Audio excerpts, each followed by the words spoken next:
ನನ್ನ ಪ್ರೀತಿಯ ಕರ್ನಾಟಕ ಜನತೆ ಶುಭ ಮುಂಜಾನೆ. ಹೇಗೆ good morning, welcome to my new vlog. ನಾನು ಚೆನ್ನಾಗಿದ್ದೀನಿ, ನೀವೆಲ್ಲೂ ಚೆನ್ನಾಗಿದ್ದೀನಿ ಅಂತ ನಾನು ಅಂದ್ಕೊಂಡಿದ್ದೀನಿ. ಹಾಗಿದ್ರೆ ಇವತ್ತಿನ ಲಾಗ್ನ ಸ್ಟಾರ್ಟ್ ಮಾಡೋಣ ರೀ. ಬೆಳಗ್ಗೆ ಬೇಗನೆ ಎದ್ದು ಬೆಳಗಿನ ಪ್ರತಿನಿತ್ಯ ಎಲ್ಲ ಕಾರ್ಯಕ್ರಮಗಳನ್ನೆಲ್ಲ ಮುಗಿಸ್ಕೊಂಡು ಜಸ್ಟ್ ನಾವು ಸ್ನಾನ ಮಾಡಿ ಬ್ರೇಕ್ಫಾಸ್ಟ್ ಮಾಡಿಕೊಂಡು ಆಚೆ ಕಡೆಯಿಂದ ಇವಾಗ ಜಸ್ಟ್ ಬಂದೀವಿ ನೋಡಿರಿ. ನಾವು ಇವಾಗ ನಮ್ಮ ವರ್ಕ್ ಸ್ಟೇಷನ್ ಕಡೆ ಹೋಗೊಂಡ್ರಿ. ನಮ್ಮ ಅಂಬಾರಿ ಇಲ್ಲೇ ಇದ್ದಾರೆ, ನೆರಳಿಗೆ ಏನು ಸಮಸ್ಯೆ ಇಲ್ಲ. ನಮ್ಮ ಐರಾವತ ಒಳಗಡೆ ಇದ್ದಾರೆ, ಅದನ್ನ ಹೊರಗಡೆ ತೆಗಿಬೇಕು. ತುಂಬ ದಿನ ಆಯ್ತು ತೆಗೆದೇ ಇಲ್ಲ.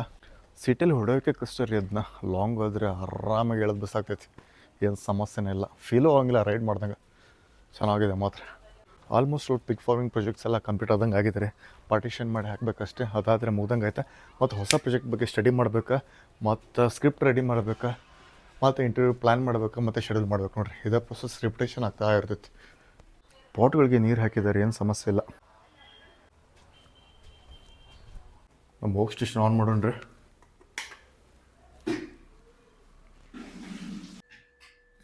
Pig farming part 3 project complete ಆಗಿದ್ದಾರೆ, ಅಪ್ಲೋಡ್ ಆಗಿದೆ. ಇವಾಗ ಟೈಟಲ್ ಮತ್ತು ಡಿಸ್ಕ್ರಿಪ್ಷನ್ ಜಸ್ಟ್ ಬರೆದು ಮುಗಿಸಿ ಆಯಿತಾ. ಎಂಡ್ ಸ್ಕ್ರೀನು ಕೊಟ್ಟಾಯಿದೆ. ಬೆಳಗ್ಗಿಂದ ವರ್ಕ್ ಮಾಡುತ್ತೆ ನೋಡಿರಿ. ಟೈಮ್ ಇವಾಗ 7 ಗಂಟೆ 11 ನಿಮಿಷ. ಫೇಸ್ಬುಕ್ಕಲ್ಲಿ ಅಪ್ಲೋಡ್ ಕೊಟ್ಟಿದ್ದೀನಿ, ಅಪ್ಲೋಡ್ ಆಗ್ತಿದ್ದಾರೆ.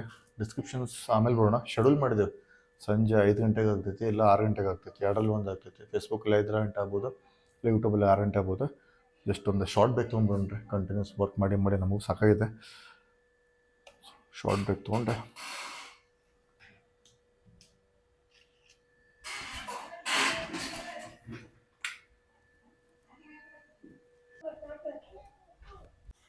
ಹಾಯ್ ಮಾ. ಕುಕ್ಕು ಒಂದು ಹಾಕಿ ಬರ್ಬೇಕು ಚಿನ್ನು. ಹೋಗ್ಬಾ ಚಿನ್ನು, ಕುಕ್ಕುಗೆ ಆಪಲ್ ಹಾಕಿ ಬರ್ಬಾ ಚಿನ್ನಪ್ಪ. ಹೋಗ್ಬಾ ವಿಜ್ಜು, ಆತ್ ಹೋಗು. ಅದಿಷ್ಟು ಹಾಕಿ ಬಂದ್ಬಿಡ್ರಿ.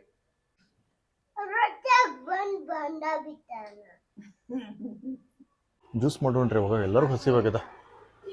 ಜ್ಯೂಸ್ ಮಾಡೋಕ್ಕಿಂತ ರೀ ಪಪ್ಪಾಯ ಕಟ್ ಮಾಡೋಣ, ಯಾಕಂದ್ರೆ ಪಪ್ಪಾಯಿಗಳು ಹಾಳಾಗತ್ತವಲ್ಲೇ. ಮೊನ್ನೆ ಗಿಡದಾಳ ಹರಿದು ಇಟ್ಟಿವ್ರಿ ಪಪ್ಪಾಯ, ಭಾಳ ಹಣ್ಣಾಗ್ಬಿಟ್ಟೈತೆ ನೋಡ್ರಿ. ಈ ಥರ ಆಗಿಬಿಟ್ಟೈತೆ ಇದು. ಇದನ್ನ ಬಡ ಬಡ ಹೆಚ್ಚೋಣ್ರಿ. ಇದು ಹೆಚ್ಚೋಕ್ಕಿಂತ ಪೂರ್ವದಲ್ಲಿ ಸ್ವಚ್ಛ ತೊಳ್ಕೊಳ್ಳೋಣ್ರಿ.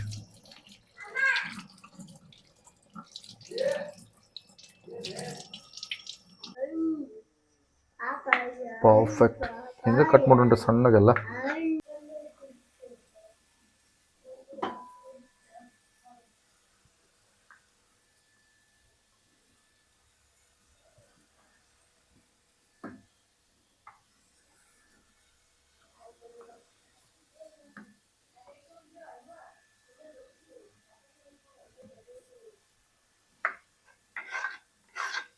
ಕಟ್ ಮಾಡಿ ಐತ್ರಿ. ಇವಾಗ ಮೇಲೆ ಸಿಪ್ಪೆ ತೆಗಿಬೇಕ್ರಿ, ಅದು ಮೇನ್ ಟಾಸ್ಕ್. ಇವಾಗ ಭಾಳ ಟೈಮ್ ತೊಗೊಂತೈತೆ ರೀ ಹಿಂಗೆ ಮಾಡೋಕೆ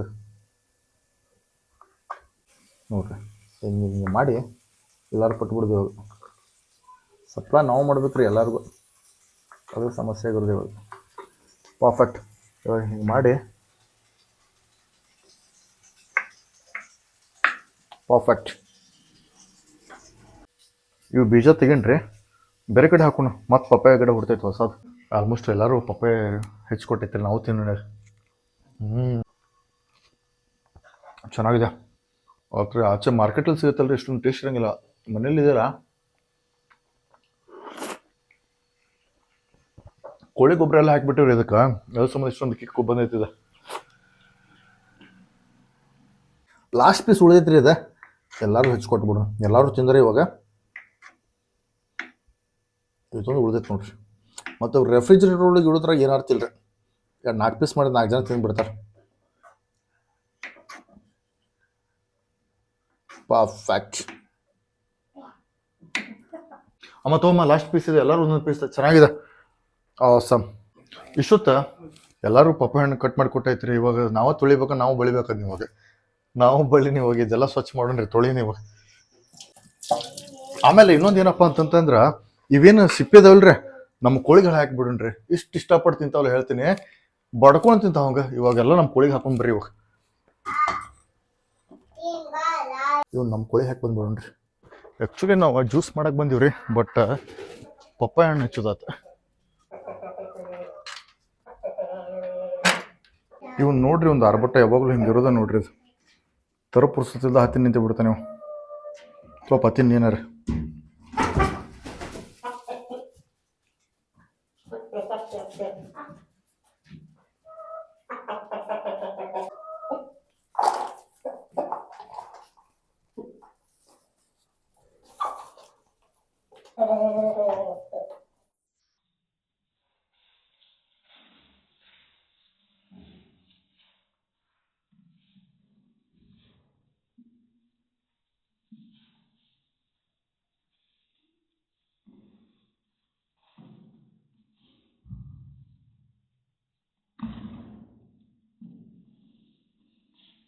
ಆಲ್ಮೋಸ್ಟ್ ಎಲ್ಲ ಕೋಳಿಗಳು ಹಾಕೈತ್ರಿ, ಹೊರೋಣ ಇಲ್ಲಿಂದ.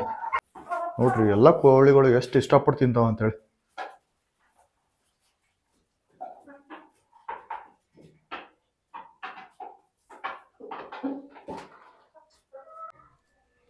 ಮತ್ತೆ ನಮ್ದು ವಾಕ್ ಕಂಟಿನ್ಯೂ ಮಾಡೋಣ ಇವಾಗ. ಮರಳಿ ನಮ್ಮ ಕೆಲಸಕ್ಕೆ ಮಷಿನ್ಸ್ ಎಲ್ಲ ಆನ್ ಮಾಡಿ ಐತ್ರಿ. ಅವ್ರ ರೋಗವನ್ನು ಕಂಟ್ರೋಲ್ನಾಗ ಇರಬೇಕು. ನೀವು ಏನು ಮಾಡಲಿಲ್ಲ, ಸ್ವಚ್ಛತೆ ಇಡಲಿಲ್ಲಪ್ಪ ಅಂದ್ರೆ ರೋಗ ಬರುವಂತ ಚಾನ್ಸಸ್ ಹೆಚ್ಚಿರ್ತದೆ. ನೀವು ರೋಗ ಬರುವಂತ ಚಾನ್ಸಸ್ ಕಡಿಮೆ ಇರಬೇಕು. ನಮ್ಮ ಶೆಡ್ನಾಗ ಯಾವ್ದು ರೋಗ ಬರಬಾರ್ದು ಅಂದ್ರೆ ನೀವು ಕ್ಲೀನ್ ಆಗಿ ಇಟ್ಕೊಳ್ಳೋದು ಬಹಳ ಪ್ರಾಮುಖ್ಯತೆ ಇದೆ. ಸ್ವಚ್ಛತೆ ಮತ್ತು ಆರ್ಥಿಕತೆ ಇವು ಡೈರೆಕ್ಟ್ಲಿ ಪ್ರಪೋಸ್. ಬಯೋಸೆಕ್ಯೂರಿಟಿ ಅಂದ್ರೆ ಇದನ್ನ ಹೇಗೆ ಅನುಷ್ಠಾನಗೊಳಿಸಬೇಕು? ಈ ಬಯೋಸೆಕ್ಯೂರಿಟಿಗೆ ಜೈವಿಕ ನಿಯಂತ್ರಣ ಅಂತ. ಜೈವಿಕ ನಿಯಂತ್ರಣ ಅಂದ್ರೆ ಹೊರಗಿನಿಂದ ನಮ್ಮ ಶೆಡ್ಡಿಗೆ ಯಾವುದೇ ರೋಗಾಣುಗಳು ಬರುವುದನ್ನು ನಾವು ತಡೆಗಟ್ಟುವುದು. ಯಾವುದೇ ರೋಗಗಳು ಬರಬಾರ್ದು, ಹೊರಗಿನ ವಾತಾವರಣದಿಂದ ಬರಬಾರ್ದು. ಅದು ಬಯೋಸೆಕ್ಯೂರಿಟಿ. ಉತ್ತಮ ಆರೋಗ್ಯ ಹೊಂದಿದ ಜಾನುವಾರುಗಳಿಂದ ಉತ್ಪನ್ನ ಹೆಚ್ಚಾಗುತ್ತೆ.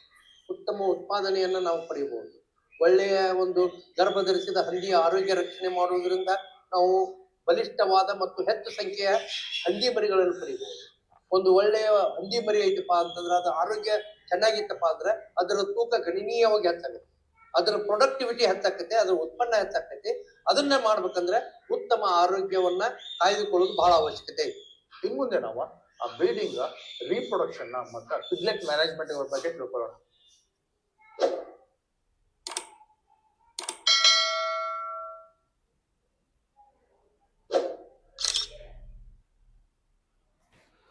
ಏಟಿಂಗ್ ಮಾಡಿ ಸಪ್ರೇಷನ್ ಮಾಡಿದ್ದೀವಿ ರೀ. ಎವ್ರಿಥಿಂಗ್ ಇಸ್ ಫೈನ್ ಇದೆ. ಇವಾಗ ಎಕ್ಸ್ಪೋರ್ಟ್ ಮಾಡ್ಕೊಳ್ಳೋಣ. ಎಕ್ಸ್ಪೋರ್ಟ್ ಮಾಡ್ಕೊಳ್ಳೋಕೆ ಟೈಮ್ ತೊಗೊತೈತಿ. ಎಕ್ಸ್ಪೋರ್ಟ್ ಕೊಟ್ಟ ನಾವು ಊಟಕ್ಕೆ ಹೋಗೋಣ ರೀ.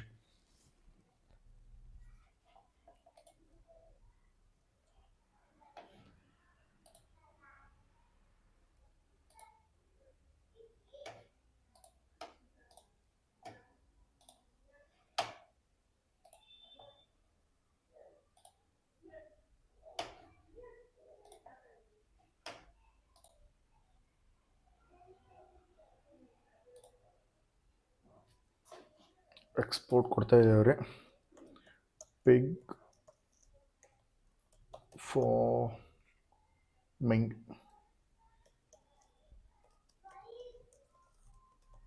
ಫಾರ್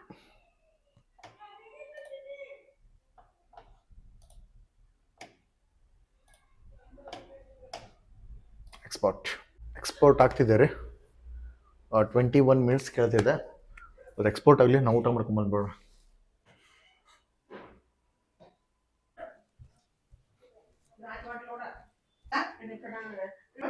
ಹಾಯ್ ಮಾ. ಹಾಯ್. ಜಲ್ದಿ ಬಾ, ಜಲ್ದಿ ಬಾ. ಜಲ್ದಿ. ಪರೋಟ. ಖಾರ ಸೂಪರ್ ಆಗೈತೆ. ಅತ್ತಿ ಖಾರ ಸೂಪರ್ ಮಾಡ್ಯ. ಮಸ್ತ್ ಮಸ್ತ್ ಮಸ್ತ್. ಬೆಂಡೆಕಾಯಿ ಪಲ್ಲೆ, ಮೊಸರು. ಅಯ್ಯೋ, ಅದು ಇದು ಹಾಕವು, ಕಾಲು ಕೆರಿತಾವು. ಹಿಡೀಚಿನ ಊಟ ಸ್ಟಾರ್ಟ್ ಮಾಡೋಣ್ರಿ. ನಾವು ಮೇಥಿ ಪರೋಟ ಮಾಡಿದ್ದಾರೆ ಇವತ್ತು. ಹೌದ್ರಿ, ಹೌದು. ಊಟ ಮಾಡಿದ್ರಿ ಸರ್ ನೀವು? ಹ್ಞೂನ್ರಿ. ಹ್ಮ್ ಹಿಡಿದ್ರಿ ಚಿನ್ನುವ. ಹಿಡಿಯೋ ಗುಂಡಣ್ಣ. ಆ ಥರ ವೆಜ್ ಗುಡ್ ಬಾಯ್. ಚಪಾತಿ ತಿಂತಾನ ತೂ ಭಾಳ ಜಾಣ ನೋಡು. ಹಾಡಿತಿಲ್ಲ ಚಿನ್ನು. ಮೂಗಿ ಬಡಿಸ್ಕೊಂಡೇನ? ಏನಾಗಿಲ್ಲ, ಏನಾಗಿಲ್ಲ, ಏನಾಗಿಲ್ಲ, ಏನಾಗಿಲ್ಲ, ಏನಾಗಿಲ್ಲ, ಏನಾಗಿಲ್ಲ. ನಿಧಾನ ಬಾ. ಅಯ್ಯೋ, ಹಿಡಿ. ಇರ್ಲಿ ಇರ್ಲಿ ಇರ್ಲಿ ಇರ್ಲಿ. ಹಿಡಿ ಹಿಡಿಲಿ, ಮೂಗು ಬಡಿಸ್ತೇನೆ ಬಾಯ್. ನಗರಕ್ಕ ಹತ್ಬೇಕಪ್ಪ. ಮೊದ್ಲು ನೀ ತಿನ್ಬೇಕ, ಬೀಳ್ತಾನಮ್ಮ. ಸಾಕು ಸಾಕು ಡೊಂಗಣ್ಣ, ಸಾಕು. ಒಂದು ಚಪಾತಿ ಊಟ ಕುಂತ ಮಾಡಬಾರ್ದು.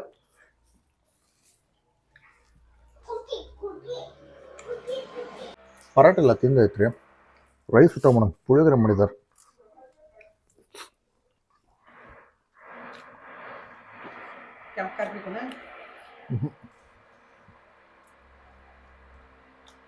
ಜಸ್ಟ್ ನಮ್ದು ಊಟ ಮುಗಿತ್ರಿ, ಬ್ಯಾಕ್ ಟು ವರ್ಕ್.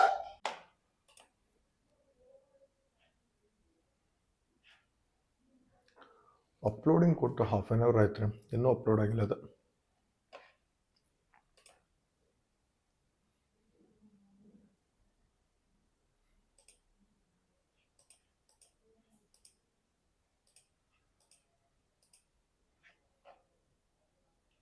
ಟೈಮ್ ಇವಾಗ 4 ಆಗಿದ್ರೆ ಸ್ವಲ್ಪ ನಾವು ಬ್ರೇಕ್ ತೊಗೊಳ್ಳೋಣ. ಕಂಟಿನ್ಯೂಸ್ ವರ್ಕ್ ಮಾಡಿ ಮಾಡಿ ಮಾಡಿ ನಮಗೂ ಸಾಕಾಗಿದೆ.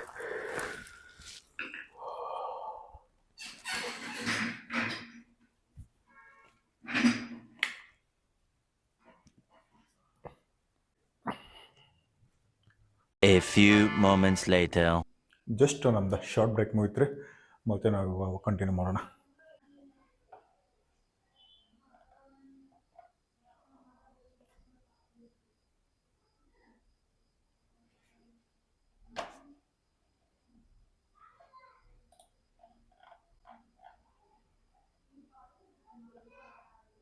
ಫೇಸ್ಬುಕ್ಕಲ್ಲಿ ವಿಡಿಯೋ ಅಪ್ಲೋಡ್ ಮಾಡೋಕೆ ಕೊಟ್ಟಿದ್ದೀವಿ ರೀ, ಅಪ್ಲೋಡ್ ಕಂಪ್ಲೀಟ್ ಆಗಿದೆ. ಟೈಮ್ ಇವಾಗ 6:56. ಸ್ವಲ್ಪ ವಾಕ್ ಮಾಡ್ಕೊಂಬಂದ್ಬಿಟ್ರೆ ಕಂಟಿನ್ಯೂಸ್ ವರ್ಕ್ ಮಾಡಿ ಮಾಡಿ ಹಾಗೂ ಸ್ವಲ್ಪ ಬ್ಯಾಕ್ ಪೇನ್ ಬರ್ತಾಯಿದೆ.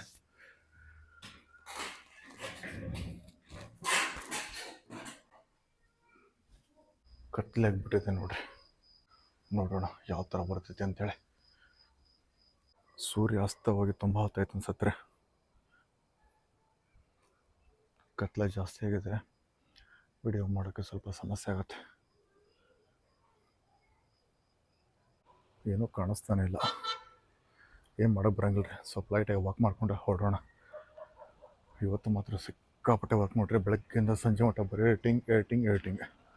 ಇನ್ನೊಂದು 2 ಪಾರ್ಟ್ ಇದಾವೆ, ಅದು 2 ಪಾರ್ಟ್ ಕಂಪ್ಲೀಟ್ ಮಾಡಿದ್ರೆ ಆಲ್ಮೋಸ್ಟ್ ಸ್ವಲ್ಪ ಫಿಗ್ ಫಾರ್ಮಿಂಗ್ದ ಪ್ರಾಜೆಕ್ಟ್ ಕಂಪ್ಲೀಟ್ ಆದಂಗೆ ಆಗ್ತೈತಿ. ಆಗಸದಲ್ಲಿ ಚಂದ್ರನ ಸುಂದರತೆ ತುಂಬ ಚೆನ್ನಾಗಿದೆ. ಇನ್ನೇನು ಕೆಲವೇ ದಿನಗಳಲ್ಲಿ ಹುಣ್ಣಿಮೆ ಬರುತ್ತಲ್ಲ ರೀ, ಅದಕ್ಕೋಸ್ಕರ ಚಂದ್ರ ಕಾಣಿಸ್ತೈತಾನೆ. ಆಲ್ಮೋಸ್ಟ್ ವಾಕ್ ಮಾಡಿ ಮುಗಿತ್ರೆ, ಮರಳಿ ನಮ್ಮ ಗುಡಿ ಹೋಗೋಣ. ಇವಾಗ ಯಾವ ಥರ ಕಾಣಿಸ್ತಿದೆ ನೋಡ್ರಿ.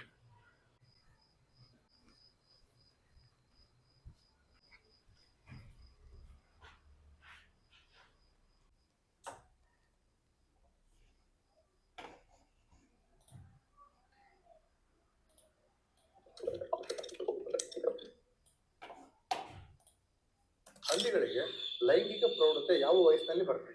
ಸರ್, ಹಂದಿಗಳಿಗೆ ಋತುಚಕ್ರದ ಅವಧಿ ಎಷ್ಟಿದೆ? ಹಂದಿಗಳಲ್ಲಿ ಹೀಟ್ ಬಂದಾಗ ಕಾಣುವ ಲಕ್ಷಣಗಳು ಯಾವುವು? ಕೃತಕ ಗರ್ಭಧಾರಣೆ ಅಂದ್ರೆ ಹಂದಿಯ ಗರ್ಭಾವಧಿ ಎಷ್ಟು ದಿನಗಳಾಗಿದೆ? ಹೆರಿಗೆ ಸಮಯದಲ್ಲಿ ತೆಗೆದುಕೊಳ್ಳಬೇಕಾದಂತ ಮುಂಜಾಗ್ರತಾ ಕ್ರಮಗಳು ಯಾವುವು? ಒಂದು ಸಮಯದಲ್ಲಿ ಹಂದಿಗಳು ಎಷ್ಟು ಮರಿಗಳ ಜನ್ಮ ನೀಡ್ತವೆ? ಪಿಗ್ಲೆಟ್ ಮಾರ್ಟಾಲಿಟಿ ಕಡಿಮೆ ಮಾಡುವ ವಿಧಾನಗಳು ಯಾವುವು? ಪಿಗ್ಲೆಟ್ಗಳಿಗೆ ಕೊಲೆಸ್ಟ್ರಾಲ್ ಹಾಲು ಎಷ್ಟು ಮಹತ್ವದ್ದಾಗಿದೆ? ಪಿಗ್ಲೆಟ್ ಮೀನಿಂಗ್ ಅಂದ್ರೆ ಸೋಪ್ ಪ್ರೊಡಕ್ಟಿವಿಟಿ ಹೆಚ್ಚಿಸುವ ವಿಧಾನಗಳು ಯಾರು? ಬೋನ್ ಮ್ಯಾನೇಜ್ಮೆಂಟ್ ಎಷ್ಟು ಮುಖ್ಯವಾಗಿದೆ?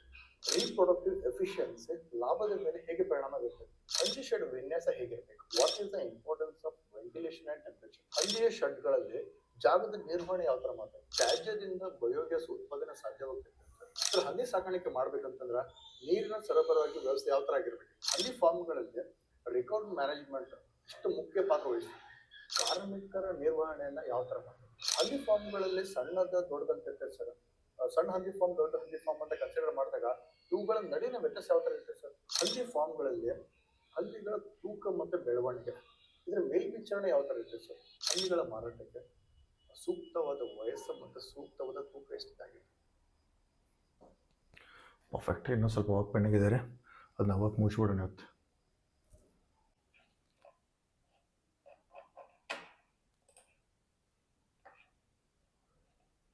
ವಿಡಿಯೋ ಅಪ್ಲೋಡ್ ಆಗಿದೆ.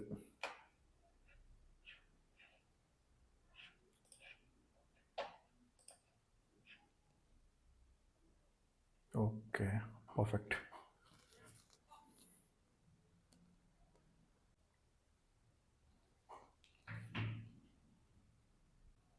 ಟೈಮ್ 8:40. ಅಡುಗೆ ಏನು ಮಾಡಿದ್ದಾರೆ ನೋಡೋಣ ಒಂದ್ಸಲಿ. ವಿಜಯ ಅನ್ನಕ್ಕಷ್ಟೇ ರೊಟ್ಟಿ ಮಾಡ್ತಿದ್ದೇನೆ ಇವಾಗ. ಚಿನ್ನ ಹಚ್ಚಿತಿ ನಾನು ಸುಮ್ಮನೆ ಈಗ ಎಲ್ಲ ಇನ್ನೊಂದು ಅದ್ರಾಗ ಐತೆ ನೋಡ ಚಮಚಿ ಕೊಡ ಇವ ಚಮಟಿ ಒಂದು ಕೊಡ್ರಿ ಎದನಾರ ಒಂದು. ಎಲ್ಲಿ ತೋರಿಸ್ಪ. ನಮ್ಮ ತಾಯಿಯವರು ಬಿಸಿ ಬಿಸಿ ರೊಟ್ಟಿ ಮಾಡ್ತಾರೆ ಪಾಪ ಇವತ್ತು ತಂಡಿ ಒಳಗಡೆ.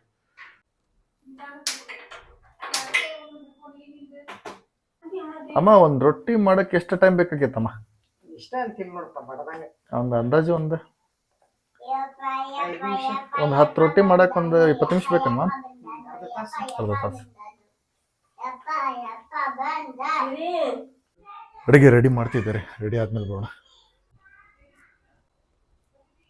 ಸ್ವಲ್ಪ ಸ್ಕ್ರಿಪ್ಟ್ ರೆಡಿ ಮಾಡ್ತಿದ್ದಾರೆ, ರೆಡಿ ಮಾಡೋಣಂತೆ. ಟೈಮ್ ಈಗ 9 ಗಂಟೆ ಆಗಿದೆ. ಇವತ್ತಿನ ದಿನ ಇದಾಗಿತ್ತು ರೀ. Thank you so much for watching. Stay tuned for the new vlog. ಲೈಫಲ್ಲಿ ಗಿಚ್ಚಿರ್ಬೇಕಂದ್ರೆ ಬೆಳಿಬೇಕು, ನಾವು ಹುಚ್ಚಿರ್ಬೇಕು, ಮನಸ್ಸಲ್ಲಿ ಕಿಚ್ಚಿರ್ಬೇಕು. ನಾವು ಮಾಡೋ ಪ್ರತಿಯೊಂದು ಕೆಲಸಗಳೆಲ್ಲ ಮುಂದೊಂದು ದಿನ ದಂತಕಥೆಗಳಾಗ್ತಾವ ಅಂತ ಹೇಳ್ತಾ ಎಂದಿನಂತೆ ಇವತ್ತಿನ ಲವ್ ನಮ್ಮ ಮುಗಿಸೋ ಸಮಯ. ನಿಮ್ಮ ಪ್ರೀತಿ ಪ್ರೋತ್ಸಾಹ ಆಶೀರ್ವಾದ ಸದಾ ನನ್ನ ಮೇಲೆ ಇರಲಿ ಅಂತ ಕೇಳ್ಕೊಳ್ತಾ ಮತ್ತೆ ಮುಂದಿನ ವಿಡಿಯೋದಲ್ಲಿ ಸಿಗ್ತೀನಿ. ಒಂದು ವೇಳೆ ನನ್ನ ವಿಡಿಯೋ ನಿಮಗೆ ಇಷ್ಟ ಇದೆ ಪ್ಲೀಸ್ ಲೈಕ್ ಮಾಡಿ, ಶೇರ್ ಮಾಡಿ, ಹಾಗೆ ನನ್ನ ಚಾನಲ್ ಸಬ್ಸ್ಕ್ರೈಬ್ ಮಾಡಿ. ನಿಮ್ಮ ಅಭಿಮಾನಿ ಮಂಜುನಾಥ್ ನಿಮ್ಮೊಂದಿಗೆ. ಧನ್ಯವಾದಗಳು. ಬಾಯ್.